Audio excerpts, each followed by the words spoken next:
Vanuatu's rainforests are like a pharmacy for traditional healers. Here, they're locally known as clevers. You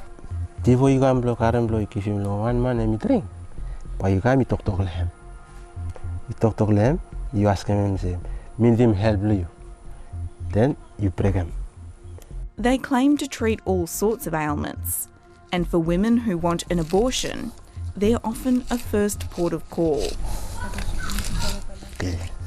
Yes, Tonya, tunggu ya. So ya, bayi ini garam hanya. Ini putting one side. Lokaligo. This clever is preparing a herbal concoction that he says can end an unwanted pregnancy. Just make him first number 2 time. After tiring Mr. Ogamol Sigma Nikam, after Mr. Look back and say, anyone fashion when me make him in Australia to Facebook. So you had done it in the past, is that right? Yes. But now, no more. No more. By law, low by Garami, from Miami, one fashion way, Australia. Around the Pacific, abortion is highly restricted.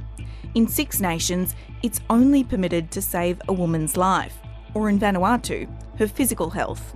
Samoa and Nauru allow pregnancy terminations to help preserve a woman's mental well-being. In Fiji, socio-economic conditions are also taken into account. Palau and Tonga ban the practice entirely. So reproductive rights across the region vary. Over the past year, I've been investigating how Pacific women are affected in countries where terminating a pregnancy is illegal or highly restricted. Most women don't want to talk about their experiences of abortion because it could put them at risk of criminal charges. But one woman in Vanuatu has agreed to share her story, so I'm going to meet her.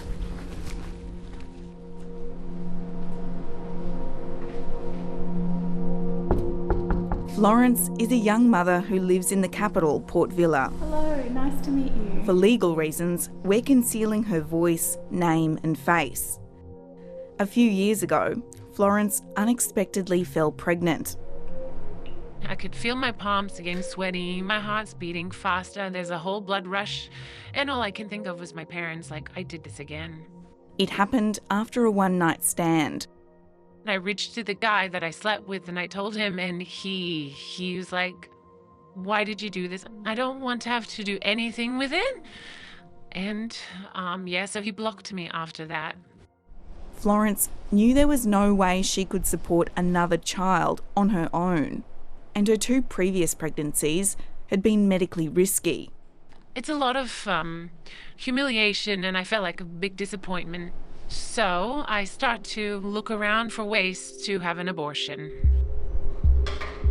She decided to visit a clever, not the one I spoke with earlier. He gave me this 1.5 litre of just some green gooey stuff with water. And he said, keep coming and keep coming back same time in the morning for 1 full week, Wednesday, Thursday, and I keep drinking that stuff and I just felt so sick and weak. But she was still pregnant. Eventually, she went back and said the herbs weren't working. And he told me, there are 3 coconuts. 2 coconuts have already been broken. The 3rd coconut must be broken. And the only way for that to happen is that I have to have sex with you. I have to sleep with you. Florence was shocked and angry. Is this what you say to the other girls that go through that? Because it's not going to happen with me. I don't care. I'm leaving. But she still wanted to end her pregnancy.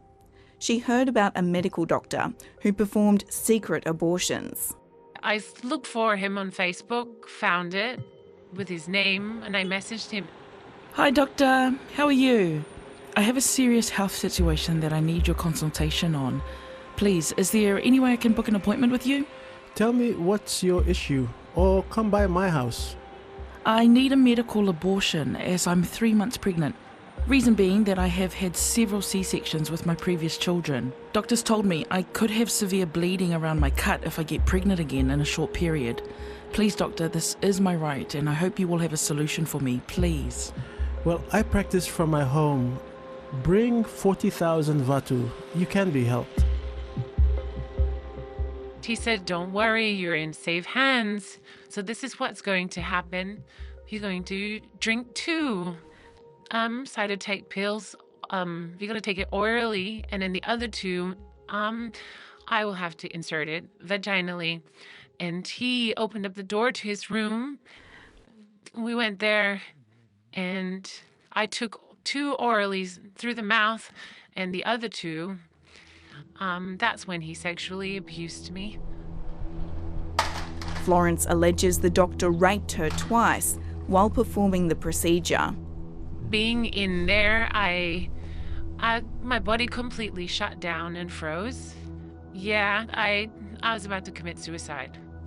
It's the expectation, it's the stigma, it's she has a daughter, you know? The first blame will be like, why did you went and have sex with that person and not protect herself? And the mentality and the behavior of my community towards me, they'll think less of me. These are the fears that I thought of. She reported the alleged abuse to police, but there's been no court outcome. Florence believes Vanuatu's strict abortion laws put women's lives at risk. It's these men that put themselves at this position, claiming themselves that they are here to support these women to go through that. And yet they're abusing them. So we are, by saying no, we are allowing that. It's an issue that Julia Senabulia has thought a lot about. Hi, Julius. Nice to meet you. He's Executive Director of the Vanuatu Family Health Association. Its clinic in the heart of Port Vila receives requests for abortion every day. So we're trying to provide family planning, contraception. It's not enough. We're trying to do awareness. It's not enough. Definitely we have to work within the law, and we don't promote abortion here. Instead, staff are trained to explain Vanuatu's laws and offer counselling to women. In a country that has one of the highest rates of violence against women, including sexual violence, Mr Senabulia wants Vanuatu's abortion laws to be reviewed. You know, when someone opts for an abortion, there ought to be a reason behind. Maybe it was a rape. He doesn't know the father, the potential father of the son, the baby. Maybe it was defilement. Someone is underage. Maybe it is incest. Incest is common. You can imagine that trauma. But trauma is not anywhere in the law. That's part of the medical implication. So we cannot do anything. But it's not just the law that women fear. Vanuatu considers itself a deeply Christian country. Its national motto is Longot Yumistana, which means in God we stand. A lot of people have told me that in their religion, abortion is considered a sin. But I want to find out what traditional culture or custom has to say about abortion. You cannot kill a child. You cannot kill a person. And that's the belief. What about in cases where a woman is raped or sexually assaulted? Is abortion still considered taboo then? It is still taboo. But I feel sorry for the mother. She would be the one facing the consequences. Kalarip Sope is the Assistant Chief of Pungo Village near Port Vila. He says before the Western justice system came into place, women who had abortions would be punished in traditional ways. The hair will be cut and they would be forced to weed around the village on the grave.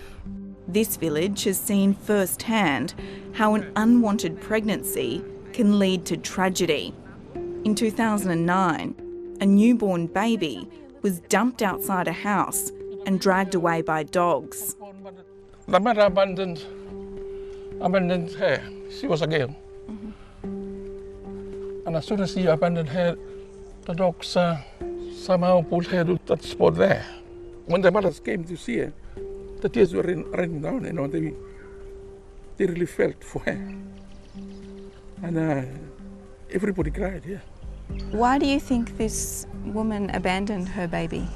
Well, I guess she predicted that she won't be able to look after her when she grows up. It's a struggle that this woman from a nearby village knows all too well. Not long after giving birth to her son, she fell pregnant again. From Paui el pemilo nara baby plumbing ro mi small megem se Paui look len from some tati blame me wo kal me to me nara one is small megem se also. After terminating the pregnancy, she was too afraid to seek medical help. Me megem beginning ga mat finish. Ni haram se some pain play me pick one pe some no call one health or some one clinic or stand no more house me haram no go pe me no go from me fried. Advocates fear these acts of desperation may become increasingly common.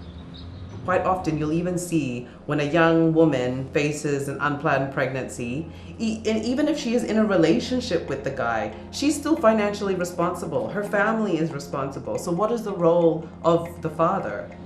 Yasmin Bionam runs a feminist media organisation called Sister. Its podcast, The Round Table, promotes discussions about gender equality and women's rights. In June, every year, we celebrate and commemorate the LGBT or in that context, a surrogate community in what's known as Pride Month.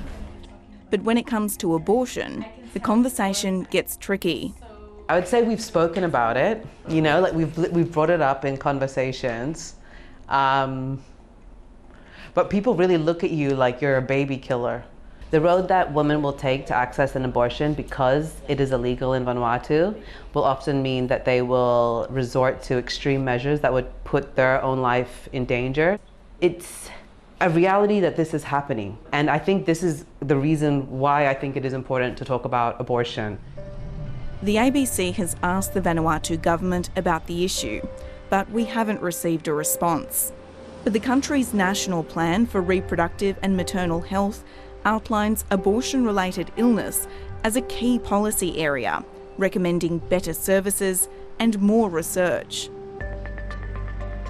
To be quite frank, for me, I personally do not believe that abortion is, I just don't believe in it. I don't believe in it because of my own personal moral beliefs. But I believe that if you want one, your right to have one is more important than my belief. For Florence, that could have made a world of difference. This experience and this situation that I've been through, it was all unsafe abortion. And that's what I don't want for any of the women out there.